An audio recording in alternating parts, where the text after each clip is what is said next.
What does it really take to walk away from a safe career, put everything on the line, and build companies, sometimes literally from the ground up, across continents and cultures? Welcome to Industry Ignited, the podcast where we explore the leaders driving transformation across industry, energy, and manufacturing. I'm your host, Dr. Leeanne Aguilar, and today I'm joined by Lindsay Gorrill, CEO and chairman of Star Gold Corp. With 3 decades of experience bringing companies from conception to market, Lindsay has built mines and manufacturing plants across India, Germany, Canada, and the United States, led companies from private to IPO, and raised over $1 billion in equity and debt across public and private markets. Lindsay, welcome to the show. Thank you, Leanne. I'm excited. Yeah, let's get started. Now, you were on track to become a partner at a major accounting firm when you made the decision to walk away and start your own company. What internal signal told you it was time to leave security behind and bet on yourself? Well, I think I was, like I said, with a KPMG, about to become a partner in Canada, and all my clients were mining clients. So a lot of people don't understand how mining actually works, but a lot of these companies were looking for a resource, trying to put it in production. And I was 28 years old, going to 29, and I just thought that, I was good at accounting, but it wasn't exciting. It didn't excite me. And I was in a car accident, so I had time to basically sit and lay down, sit in bed for a few months and think about the rest of my life. And I thought that I could maybe step away from accounting and maybe start my own mining company. Most people thought I was crazy at the time. And I think 99% of the people thought I was crazy at the time, but I thought that I understood it well. And I think I thought I could do it better, basically. Yeah. So that accident kind of put things in perspective and had you to really take a look at where you were at and what you wanted to spend your life doing. Yeah, if I didn't have the accident, if I wasn't laying in bed, I was in a hospital in a bed thinking about everything, I probably wouldn't have done this, right? Mm-hmm. You're Yeah. working at a firm like that, you're working every day of the week, you're working hard, you're going hard, not really thinking about the next part of your life, you're just driving forward. But Right. so that was a thing and point in time in my life that made me think, and then basically changed my whole life because of that. Yeah, because entrepreneurship, I mean, that's no small feat. It's no small decision. You're exchanging security for passion, basically, and you're taking a risk and investing in yourself. And, that takes a lot to make that kind of decision. Yeah, and the risk we took. It was a buddy of mine who's a partner, who was in the managing consulting side. We did it together, and all we had was $60,000. Put it together, and this is in 1989, 1990, and we picked up a deposit of garnet in Canada, and of course, we didn't know at the time there was 30 million tons of stuff that was worth zero. So it becomes even more stressful as you start going down the journey, right? Right. Yeah, because early in that journey, I know you experienced that real failure and you discovered that your first product simply didn't work. So tell me more about that and how that moment reshaped your understanding of risk, resilience, and decision making. Well, we had done a lot of work on the market study of industrial garnet, where it's used at, and where is it used in the world, how it's used, and who the competitors were. And we thought there's a opportunity to get into the market with this product out of Canada. But when we actually processed the product and brought it to the market, and I see bring it to the market, I mean in the back of my Bronco with a bunch of 5-gallon white pails all Oh, down the wow. States, bring it to the market personally to show it. We realized pretty quickly that it didn't work. So it just didn't work. So our first investment to go get a product to market, which we spent almost all the $60,000 at the time, was basically worth zero. So it was pretty devastating. But during that whole thing, we had uncovered a mine in Idaho, United States, that had phenomenal product, but the owner was doing it the wrong way. It was being basically getting a cease and desist from the Corps of Engineers and the government to shut it down because it was basically ruining the environment. And so we zipped back to Canada. We got our wits together because we were pretty devastated on that first journey. And that was in February of 91. And then March 91, I drove to Idaho and met the owner of this mine. And then by July, I had a deal to buy it. And by October, I owned it. And it was difficult, but it was, again, I could have went back to accounting. So after the first failure, I could have easily went back to accounting, right? Mm-hmm. But I said, no, I think I can do this. We can do this. If we go down and we acquire this company in Idaho, and we're not off to the races, but at least we're moving forward. If that didn't happen, I probably would have been back. If that didn't happen. Right. So it's like that first failure it really taught you a lot about, for one, what you needed to succeed. And then I'm hearing it even motivated you to push even further, faster. So it taught you a lot, I'm hearing. Well, it taught even more, I think, because it proved to us, because we weren't miners, we weren't the guys Hmm. who didn't understand the mineral side, we're more financial side at the time, understood that we didn't do enough due diligence on it. We believed garnet was garnet, and that's not the case. Ah, Garnet hardness is the same, but structurally they're different. They grow differently, etc. So we did a poor job of due diligence on that product that we try to bring to market. We would have done more work on it. We probably would have known right away not to do anything with it. mm-hmm. So it Mm. taught us basically that we failed. We actually completely failed in our due diligence of what we're trying to bring to market. Yeah. So it taught you the importance of really understanding your product and making sure that you knew what you were even selling or buying. Yeah. Exactly. Now, you Exactly. said that working inside a large organization can sometimes feel riskier than leading your own venture. How do you define control of destiny, and why does it matter so much to entrepreneurs? I think first off, the most important thing is you got to believe in your vision, right? You got to believe in what you're doing. And I think that a lot of people who work in large organizations believe it's a safe haven to be in large organizations, but we hear about a lot of people getting laid off and getting down.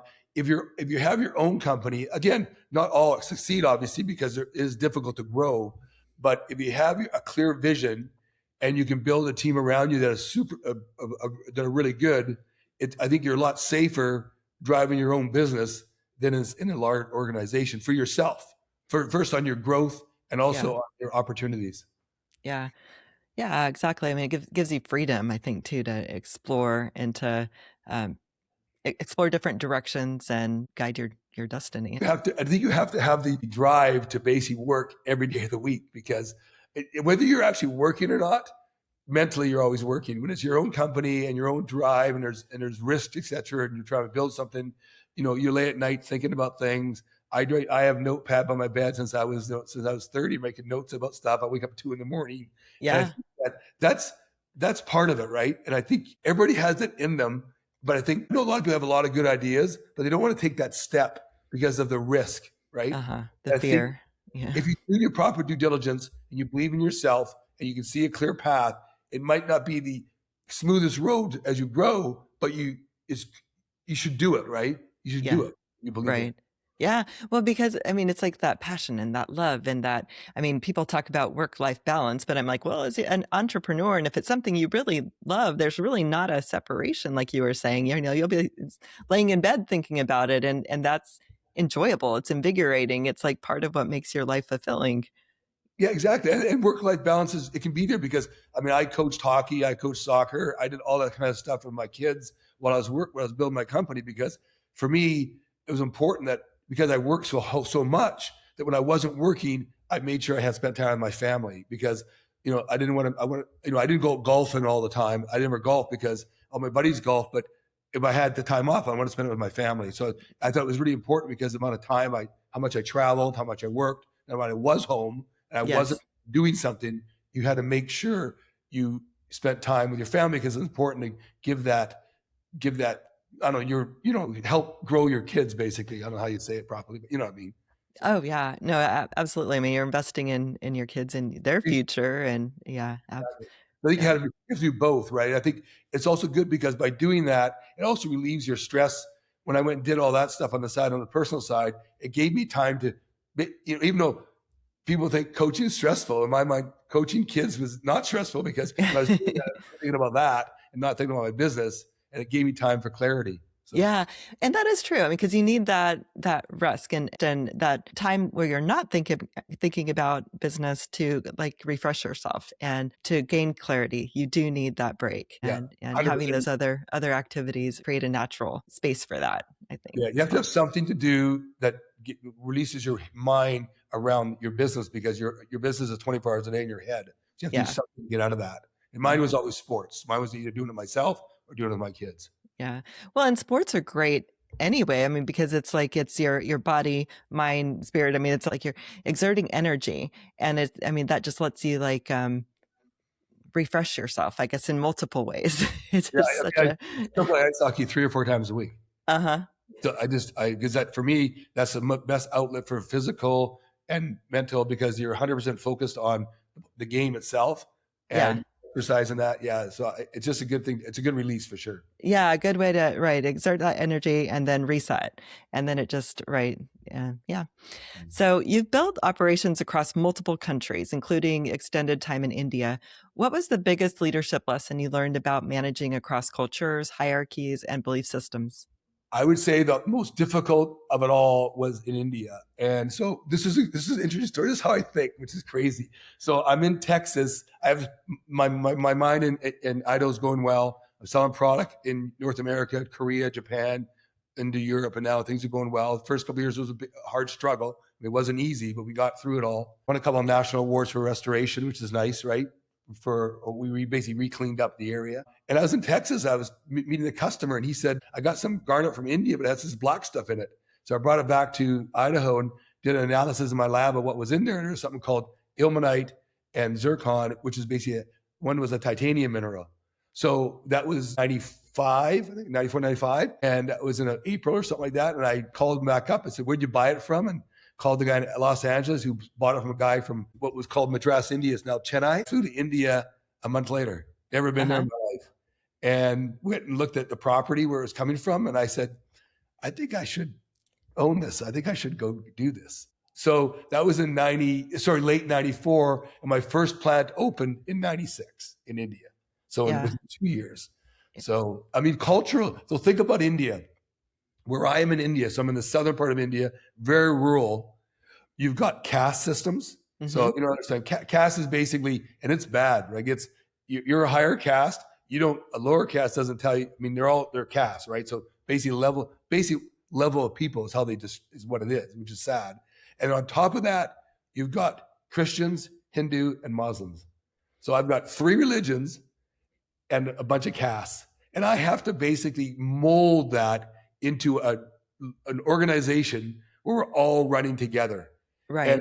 And it took a year for me to finally, I used to say, my company was called Transworld Garnet in India. And I used to say, finally, I spent a lot of time talking to everybody, talking to people at the mining site, talking to people at the mill, at the production plant site. And I said, once you come in within these walls, Transworld Garnet, we're all the same. Yeah. I'm the same, you're the same. It took a long time, but because I had a lot of hiccups. I mean, it was a disaster early on. People didn't want to work together. Someone who had a master of engineering that was lower caste, the higher caste didn't want to work for them. And so it took me a long time I had to let people go and change people. And by the time, it took me a year, but after a year, basically within my walls of my company, my walls of my thing, we're all the same. We're all working together.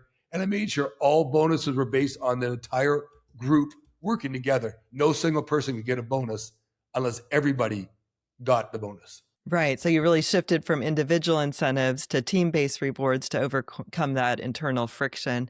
And how did that change performance, and what did it reveal about human systems inside industrial operations? I think it was interesting because you had to break down those biases, right? There's all those biases within a country. And I think it took time and discussions and really getting my leadership of my company, both on the mining side and the manufacturing side, to buy in first, get the leadership to buy in, because some of the leaderships are different castes too, but I had to get them to buy in. And some guys wouldn't buy in, so I had to remove them and replace them, right? So to get them to buy in, here's we're all together. And it was amazing. I mean, the productivity went up 200-300% because people would actually sabotage at the beginning. People who are a higher caste would sabotage a production line because a lower caste guy was the boss, to blame them. So it was unbelievably bad. And again, this was rural India, right? This is not the cities. This is rural India. I'm sure it's a lot better now after 30 years or whatever. But for me, it was really hard eye opener, because when I went in there, I saw this titanium deposit on surface that was unbelievably, you can make a lot of money on it. Right? A lot of hard work to get there. But I didn't understand any of the society of the people part of it, right? The culture, zero understanding of that. I knew what castes were, I knew what religion was, I knew all that, but it was hard. I was probably there 80% of my life for the first 2 years trying to get that going. So right, my family, young kids, right? I got a fantastic wife still after 36 years. But it was tough. But again, we can make this work. We got to work together. I got to bring the right team in, the right people. We all believe. And then after a year, it was smooth sailing.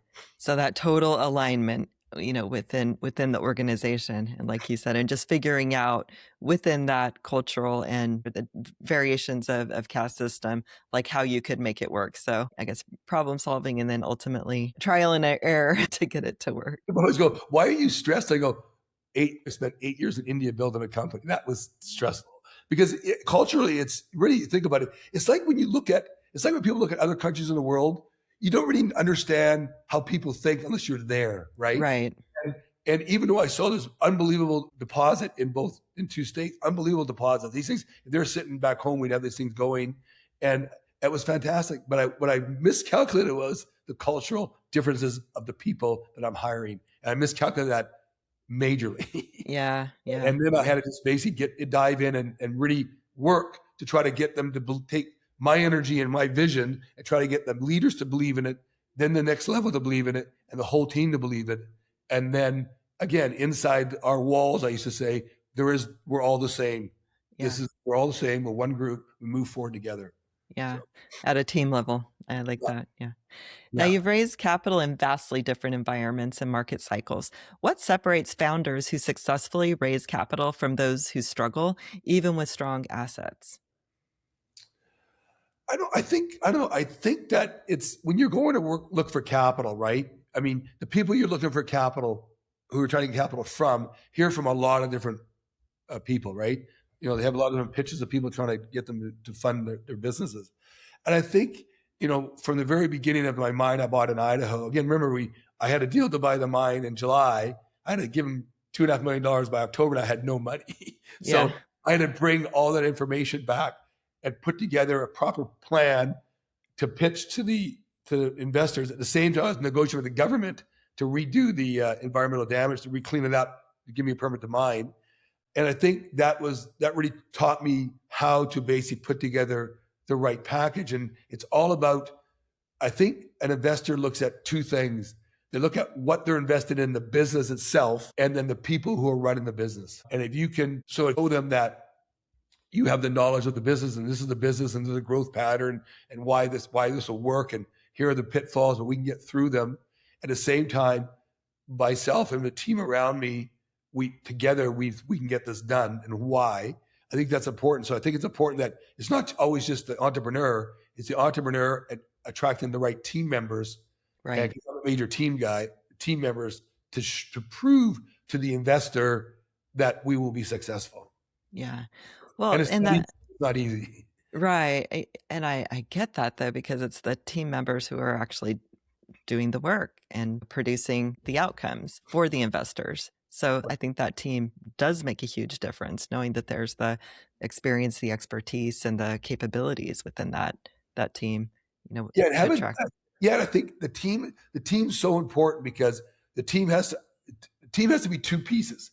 They have to all agree on the vision, which is the vision of what we're trying to do, but they also have to be independent enough that they can provide input if they believe the vision is moving in the wrong direction, right? Or the drive is in the wrong direction. Because what's really difficult for some companies that fail, I think, is that an entrepreneur is so strong, or I don't know what the word for it would be, is that no one will give advice because they're worried about the head is too strong, right? And I think that's the wrong way to do it. I think what's important is you want to attract people that are better at things than you are, and take as much of their advice as possible. Yeah, right. So if the leader is too dominant of a personality, if they're not open to feedback, and if they are more directive instead of listening and asking for the input of others, then I guess that's what you're saying. It's a dangerous setup. Yeah, and I've been there before. I've had people say, I go to people and say, how come you don't, why are you talking in the media, that kind of stuff? Well, people have said to me, well, you kind of scare me a little bit. Intimidation, right? Intimidated. So I don't know I'm doing that. I don't know I'm doing that. But obviously I was doing that somehow, right? So in my mind, I think I'm being more give me information. At the same time, people are worried. So it takes time for even your team to understand. And as long as it's good as a leader to understand that. So you can say to them, no, that's not why I said it that way. I was just trying to challenge your point of view. Even though Right. I actually agree with you. I even told this employee one time, I said, I actually agreed with your point of view. I just wanted to ask you questions to see if you whether you really believe in your point of view. And then you basically stepped away from your point of view, even though I thought it was a good point of view. And then I asked them why. And they said, they were, I was the word scared I can't remember the word they used, but you know what I mean? Yeah. They were Yeah. intimidated them basically to Yeah. get them off that point. When I wasn't trying to do that, all I was trying to do is to make sure they really believed in their point. Right. I can completely relate with you. And I've had that, happen with me as well. I think it's sometimes just our position as leaders or the owners of a company is intimidating for others. And, it's like, okay, well, I don't see myself as scary, but I've had feedback that it's like, okay, well, people are afraid to approach you. That's like, okay, so how can I address that? How can I work? What can I do to change myself? Or how do I need to communicate better to encourage, feedback and communication instead of coming across? Because like you, I mean, definitely have my ideas. I definitely am going to give input, but at the same time, I don't want that squashing other people's sense of contribution or willingness to talk, and contribute. Yeah, and I think the problem is you might think, like I thought I was providing openness of discussion. Yeah. But some people thought that they were scared to say stuff. Exactly. So in my head, I think I'm presented a certain way. Yet other people's in their head, they're thinking look at me a different way. So it's also how you how you think other people basically what's the word for how people see you, right? Yeah. So I think people see me this way, but in those cases, they didn't see me the way I thought they saw me. They saw me more of a authoritarian kind of. Exactly. I know, and I've come across that as well. It's like I'm thinking, oh, I'm a servant leader. Or I'm thinking that I'm, being open and to feedback and receptive. Yet they're thinking that, oh, I'm not going to say anything because I don't want to bother you, or I'm not going to say anything because she said this and I don't want to challenge her. When I'm, I do my best to reinforce that you're never bothering me.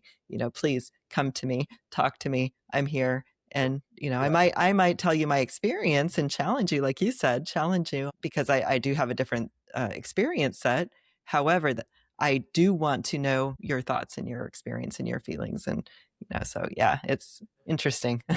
It's pretty interesting because again, you think you're doing that. You think you're allowing people, but at the same time, they're looking at you and they're not doing it. So it's a process. Life is a process, right? Yeah. Everything you do up there, or especially as an entrepreneur, and I've gone through different businesses, obviously, mainly in the mining sector, but different minerals. But every time it's not always the same team because it's different parts of the world. You're starting all over again. But Right. what you've learned from the earlier as you go across, you bring that with you, which makes it easier the next time, I believe, because you've already kind of had a lot. You got to learn from your pitfalls, right? You can't. You got to, if you don't learn from your pitfalls, like you said, only doing it once is fine, but don't do it twice. Yeah. Like on once it's on you, twice it's on me, basically. Yeah, exactly. No. So when you're entering a new country or market, what do you assess first? The resources, the regulatory environment, or the people, and why? I think the people side came a little bit later. I think the first thing is on the mining side, on the resource side, is the resource first. So it's basically a geological review of the resource. Is the resource real? Then the next really biggest thing on that is market, right? So you got to do some early due diligence. Early due diligence is basically is the resource there? So is there enough of what you're looking for there? For example, like in Canada, I built what's called a fluorspar mine. Now, no one in the world knows what fluorspar is, but fluorspar is in almost everything you do in your life because it's fluorine, right? It's the fluorine that comes out of it. So even lithium batteries have fluorine in it. So I built a fluorspar mine. So the first thing I did was I looked at the geology side. Then I looked at the process side. Okay, so I have a lump of fluorspar, but it doesn't mean you can make it into anything. So I have to then work on making it into something, and then I do a market study. Okay, so if I have it, I can make it at this cost. Can I sell it? Once I understand that part, then more of the regulatory authority stuff. Look at that. Now again, there's some places if you're in a mining sector and you're in certain places of the world, you just wouldn't go because it's either too dangerous or whatever. Right. There's some places you just don't go, period. But knowing that it's a good jurisdiction, so let's assume you understand it ahead of time, it's a good jurisdiction, do all that other stuff, and then you kind of look at the people, how do you bring the people in? Is it a very rural area? But it's kind of a step by step. You really got to make sure that before you spend a lot of money, that it's there, you can process it, and you can sell it. That's the most important thing. And then the rest of it, you've done your due diligence a little bit on the people, of course, and on the jurisdiction. And you're going to be okay, sort of. You don't know 100%, but the first part is the first part. You got to make sure you have it doesn't matter what you're selling in the world, whether it's a mineral or a widget or whatever. You got to make sure you have a market for that product, basically. Yeah. Absolutely. And I've heard that a lot too, right? Before you go in and invest a lot, you want to make sure you've got the market and that it makes sense ultimately financially. We'll go back to my first point. My very first business, we failed miserably on the product due diligence and the market it was used for, because the product we made looked fantastic, but it wasn't good enough for the market we're going in. So that was a failure on that part, right? So that's why now, whatever I do it that part so early before I spend any more money, because if you don't understand that doesn't work, that doesn't matter what you do, doesn't matter how good you are, no one wants it, that means it fails. So. Yeah. You held a gold asset for over a decade before bringing it toward production. How do you decide when patience is strategic and when waiting becomes a liability? It's a good question, because to hold anything costs money, right? And it was basically the collapse of the financial markets in 2009, 2010, when the mortgage thing blew up. At that time, I traveled all over the world. So I've been all over the world, and I've seen the debt that all the countries, so all countries have debt. Not just America, all countries have debt.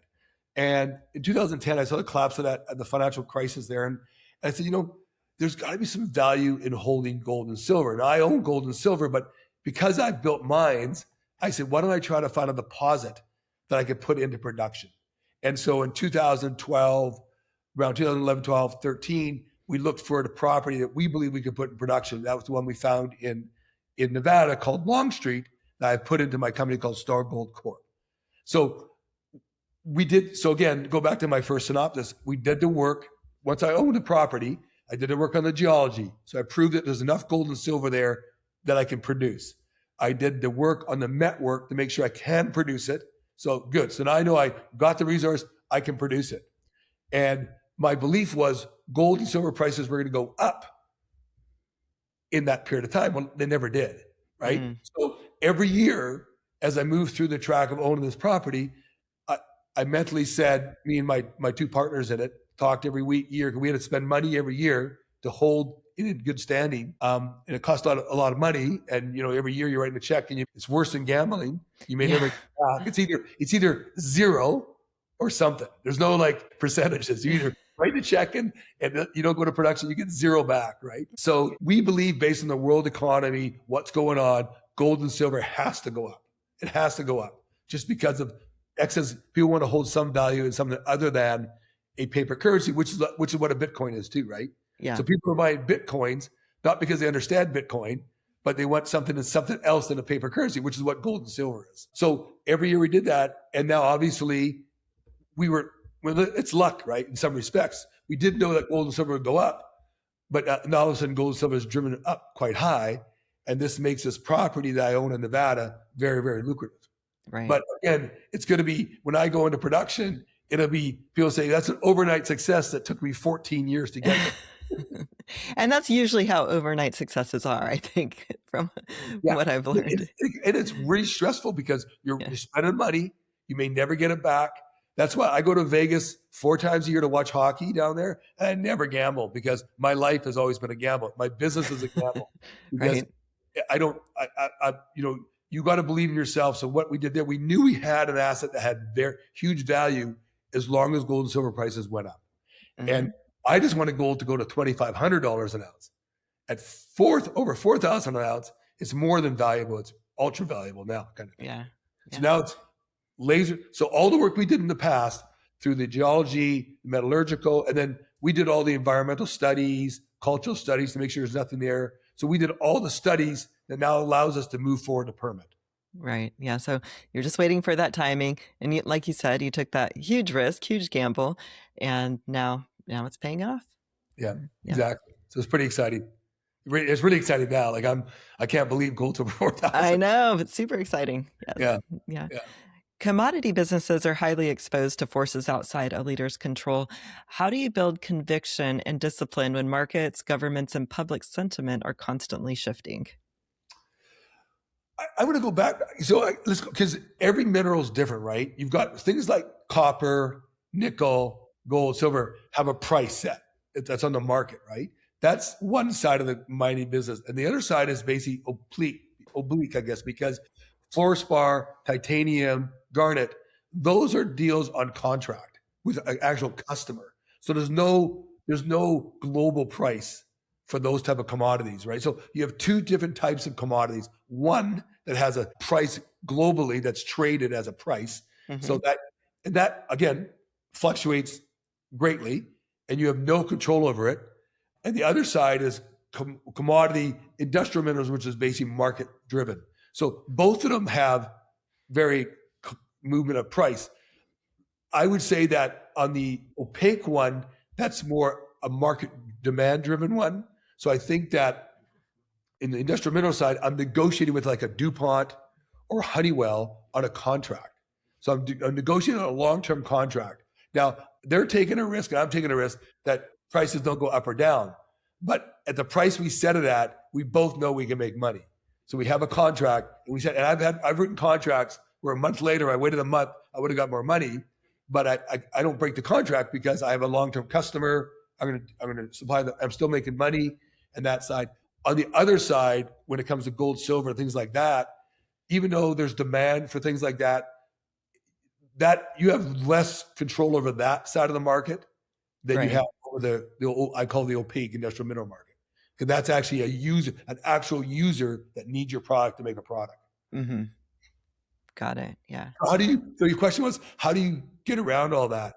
I think the key is, again, different markets, right? Gold, silver is different than fluorspar, titanium. So on the titanium, fluorspar side of the business, garnet, it's all about who your customer is, what their demand is, what they need it for, and that you know that based on your cost of production, you can make money on selling into that marketplace, even if it moves a little bit, because the demand in that marketplace continues to grow. And as long as you don't have a competitor come in, like from China or somewhere else, which is also another risk, comes in with a product that's as good as yours and lower cost that floods the market, which has happened, right? That's how you get destroyed in an opaque market. Yeah. That's how you get destroyed. So if China, and it really is, there's not just China, but China's the big one, right? That will bring a product in the market and the government will basically subsidize to get it into the market, control the market, get the other people out of the market, and then they bring the prices back up again, right? So just eliminating the competition, basically and strategically, so then they can come in and dominate and raise the prices. Yeah. Yeah, and that's dangerous on the opaque side. And on the biggest side, nickel, copper, less that. But again, that's how you're driven by just global market trends. Yeah. The thing you don't sleep. Another thing you sit in bed, not sleep, think about. Right, exactly. It's like, okay. Like you said, it's a game, right? It's a big game. So it's a game. Yeah. You've worked across mining, energy storage, and battery technology. What do most people misunderstand about the relationship between mining, manufacturing, and the technologies powering the future? I think the saddest thing is that when people think of mining, they think of the turn of the century mining when guys are underground. They got the coal lungs, they got the dust and all that kind of stuff. And that's all gone. Like maybe in some of the countries in Africa, Southeast Asia, maybe that's different. But in the West, that's completely gone. So I'll give you an example. So with my fluorspar mine in Newfoundland, Canada, right?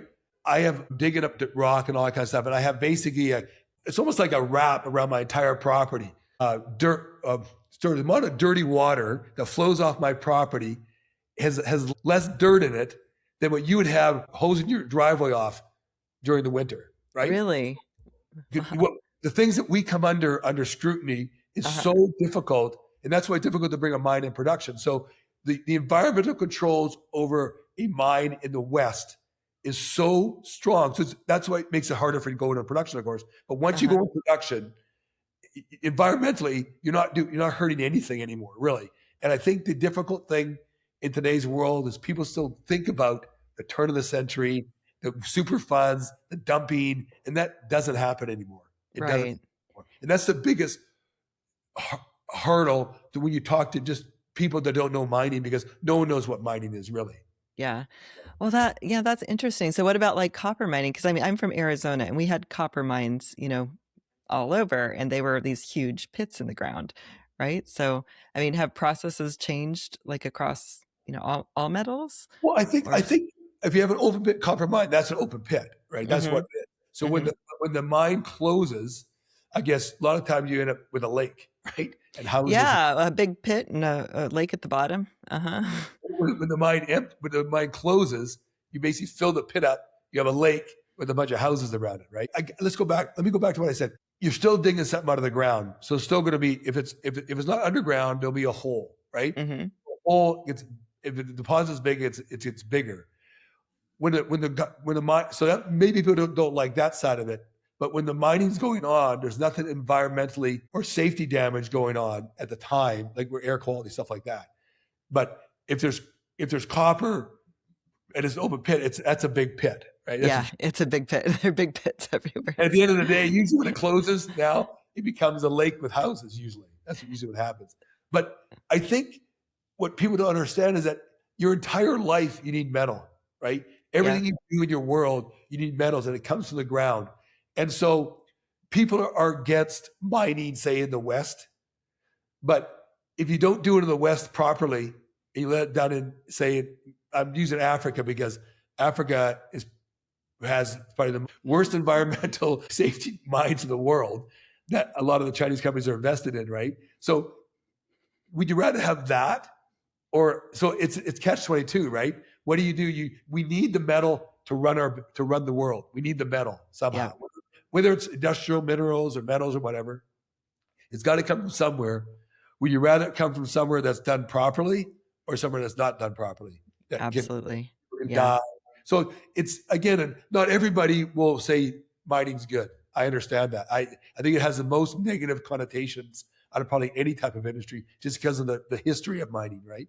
But I think people should understand that when the mines that are going on in the West, what we go under environmentally, safety environmentally is so tight on us that they know at least we're doing it properly, right? Yeah, absolutely. You might not like the hole itself, you might not like the hole, but we're doing it properly. But the least impact, and like you said, I mean, there's a lot of responsibility behind that, and a lot of regulation, and so you're not facing. It's not the same as it used to be at the turn of the century.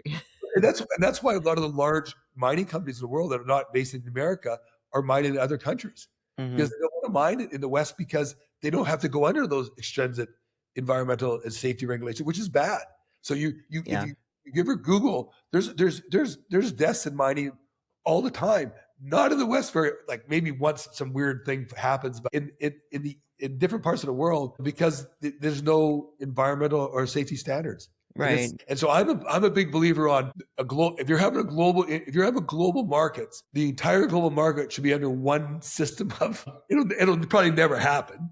Right. But not in my lifetime. Well, I'm in my 60s now, so I guess not. But anyway, so in my lifetime, but I think that if you could get to a point where the World Bank or the World Organization or the United Nations could actually come to an agreement that the entire world economy has to run under the same environmental and safety standards, that'd be unbelievable for the world and for the safety of the people of the world. Yeah. But I doubt it. What's going on in the world today? I doubt it. Yeah. But ideally, right. I'm an idealist, so that'd be great to do that, right? So, yeah.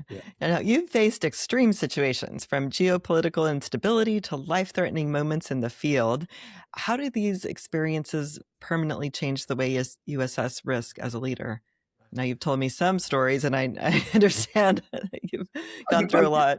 My best one because it's kind of a funny story and hard story. It was one of my Indian stories. I was leaving my house here in Idaho with my video camera, and my wife always says, "Don't take the video camera; you're going to lose it." And I go, "No, I'm not going to lose the video camera." So I had my geologist in India looking for other titanium deposits, zircon, et cetera, garnet deposits. And they had found one in the southern part of India on the coast. So I went in there with my managing director, a couple of my geologists, and a driver. And we drove to all these different parts. But there's one part I walked through the bush. I'm on this hill and I'm videotaping the property they're talking about. And down below, there's these 6 boats being loaded and unloaded. Don't know what's going on down there. But all of a sudden, my managing director yells at me, Mr. Lindsay, the Goondas are coming. The Goondas means thugs, basically, are coming. I go, what are you talking about? I look down, and these guys are running up the hill with machetes. Oh, no. And I'm going, what's going on? I go, I think they want your camera. I go, why do they want my camera? I don't know. We should go, Mr. Lindsay.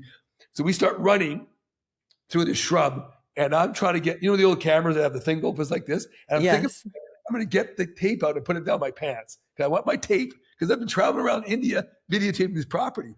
And I don't have a copy. So I couldn't get it out because you're running. And all of a sudden we're surrounded by these guys and they're screaming in Tamil, screaming.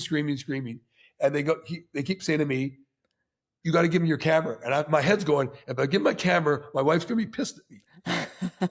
My head's going to be in trouble. And there's like 8 guys screaming machete. All of a sudden, one guy hit my managing director, and one guy hit me with like a pipe across my shoulder. I went down on a knee, I thought I broke my shoulder.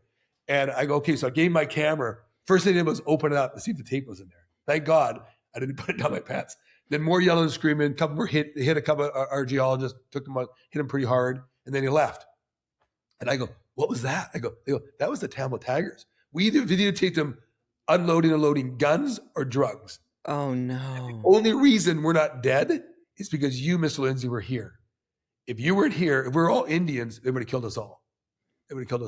We get out of the bush. My driver was almost dead on the ground. They took our Jeep. They'd taken our Jeep away. We got the driver to the hospital. He lived, but didn't turn out very good.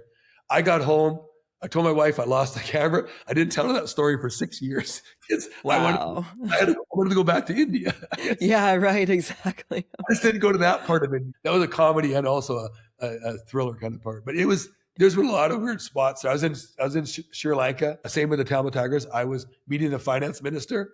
And then a month later, at the exact same spot, a suicide bomber blew up the finance minister and a few other people. And I was talking to the guy in the exact same spot a month ago. So at least at that point, I decided I'm not going to do business in Sri Lanka. I'm just going to stay in India. Yeah. Right. So, but those are things that part of your life, it could be my last day of my life, right? Right. I still went back though. I still went back, but just made you think about where you were doing. Next time when they say, Mr. Lindsay, don't go there, I won't go there. Yeah, exactly. So many people talk about taking risks, but few truly understand what sustained risk looks like. What's the difference between reckless risk and disciplined risk taking? I think me videotaping was reckless risk, right? I should have listened to my people around me, but I was so focused on getting videos of all the land. Anyways, that's reckless risk. Clearly, that's reckless risk. I think the other risk was, you called it kind of what do you call it? What risk? Sorry. Oh, disciplined risk taking. Yeah. So I think disciplined risk is what we talked about at the very beginning. Everything in life is a risk.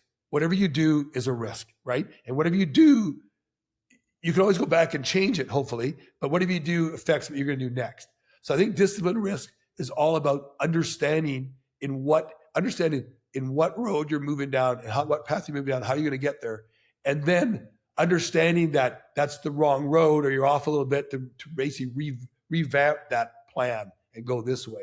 And I think that's the type of risk that you can manage. And again, you find the pitfalls happen, of course, but you got to basically always never believe everything you say all the time, right?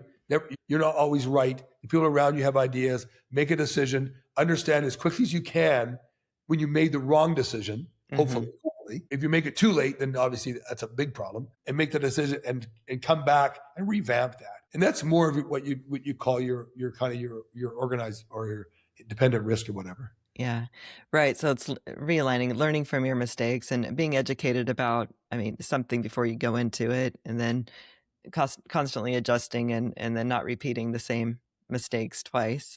Hopefully you don't. Obviously you do sometimes, but and I think it's, again, if you do I always call it due diligence. If you do your due diligence right, you understand what doesn't know what business you're in. You understand your product, your market, the people, the people that are going to be around you to work, all that stuff properly, and you put that plan together and you go forward, you'll be successful. It won't be clear line successful, but you'll be successful with hiccups on the road that you've got to step back, analyze it, change it, and go forward again. Yeah.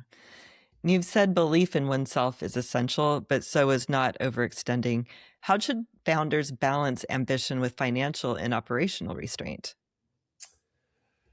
I think, and that's a difficult thing, because when you get a vision, sometimes you do have the blinders on, right? And you're going full speed ahead. And I think the key is that as long as you have the team around you, because no one can do anything by themselves. As long as if you groomed a team around you that understand parts of the business better than you, and you really will listen to their point of view, I think that will get you on a lot. That will remove a lot of down the road pitfalls that you would have had if you didn't do that. And it's difficult sometimes because everybody has egos, right? Yeah, egos, and no one wants to be wrong. But I would say my ego was bigger when I was in my late 20s and 30s, early on in my business, because I was young and I could do everything. And as I started building a business and made these mistakes, I realized that's not the case. I'm not that smart, right? I'm not that smart, but I'm pretty good at attracting good people to help make it happen. Right. Yeah, exactly. I mean, the ego, I know it's there for protection ultimately, but it can quickly, sabotage efforts, and it's gaining that awareness, I think. And I think wisdom over time, it's like as we age or get more experience, we start to keep our ego or put our ego in check more so. Yeah. I think it's important. I'm a driver. I want to win, right? I want to win, obviously, whether I'm playing sports or whatever. But if I lose, I'm not upset. It doesn't destroy me to lose. Uh-huh. So you want to have a winning atmosphere, winning attitude. But again, you have to be able to step back and know when you're not winning. Yeah. Which means when you're not making your targets, and step back and say, okay, this is not even if we want to win, we're not winning. How do we step back and fix that? Because you got to, like I said, there's many times in my life that I've almost lost all my money, right? India was one of the biggest things that was the biggest risk, and I almost lost everything, right, at one point in time. And it was just, that's a longer story, but thank God I didn't have that much debt.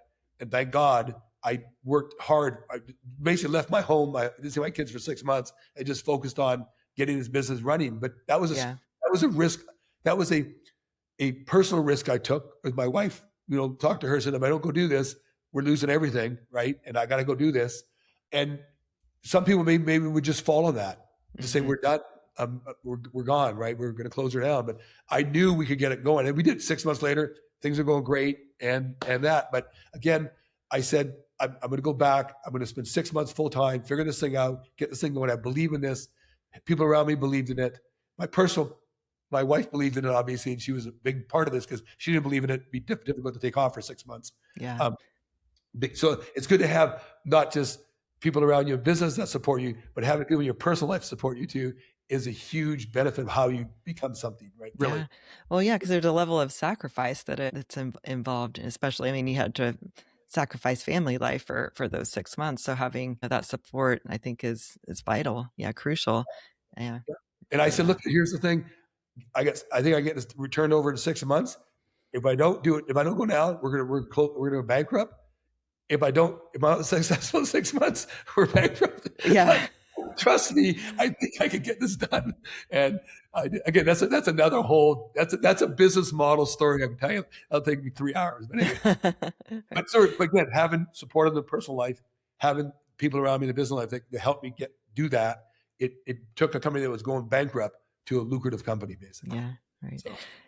Well, Lindsay, finally, for the next generation of entrepreneurs, operators, and industrial leaders listening today, what is the one principle you believe determines who endures and who fades out? I think it comes down to believe in yourself, but make sure you do the work to make sure what you believe is really true. And don't just disparage other people's opinions because they don't line up with your opinion. Make sure you take other people's opinion. And if they have an opinion that's different than yours, even though you might not think it's right, take time to look into that to make sure it's not right. Mm-hmm. Because the pitfall of entrepreneurs, because usually they're drivers and ego guys and that kind of stuff, like I was when I was young, right? And I think that if you do that, you'll be even more successful and really sell your vision to people. Sell your vision to people. Yeah. Well, Lindsay, thank you for sharing your extraordinary journey and for bringing such a candid, grounded perspective on leadership, risk, and global execution. For listeners who want to learn more about your work and follow you, where can they find out more? They can just go to my website of my company, www.stargoldcorp.com, and they can actually send me an email through that. Excellent. And for those listening, if you enjoyed this episode, please be sure to subscribe and share it with a colleague and tune in for our next conversation. Until next time, stay bold, stay curious, and keep igniting industry.